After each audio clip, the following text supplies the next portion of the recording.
I'm Mona Corey, owner of Tucson Tax Team and an enrolled agent, licensed by the federal government and an expert in taxation. I also own real property in Rocky Point, Mexico, and I have firsthand knowledge on both the U.S. and Mexico tax requirements. I've made a series of videos about this topic, and I hope you enjoy them. Today we're going to talk about the Mexican tax implications of renting your foreign property. In Mexico, there are really three different types of taxes that residential rental property owners are responsible for. The first one is a lodging tax. It's a 2% tax that's based on the state of residency. The second one is the IVA tax, which is Mexican sales tax. It's 16% and it's collected from your renting guests.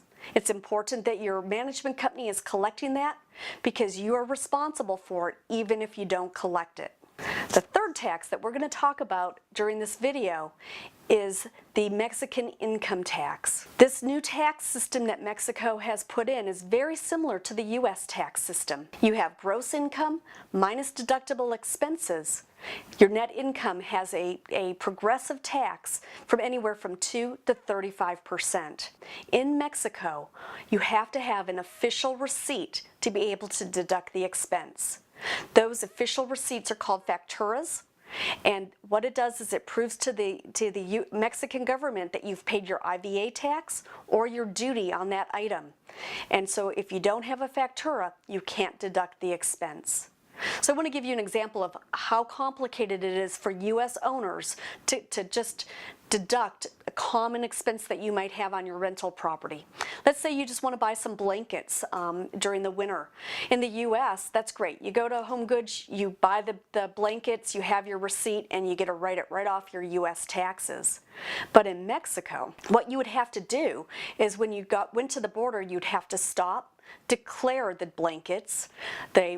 Customs would kind of calculate how much duty you had, and that's based on the country of origin of the blankets. You then have to go over to the bank, pay the duty, come back to customs with that receipt where they'll make you a factura. Then you need to go take it to your Mexican accountant, and then you're finally able to deduct that expense. So you can imagine that very few Americans are doing that for most of the items that they're bringing across the border. So what kind of expenses can you deduct? Well, you're definitely able to deduct your HOA fees. You're able to deduct your management commissions, anything that's from the government, such as property taxes, fideicomiso fees, anything like that, they're going to issue you a factura. When the Mexican government changed over to this new net income system, they decided to offer people who hadn't been in it originally a special tax savings. And so they made it, it's called the incorporated tax regime. So over the next 10 years, there's going to be a series of tax credits.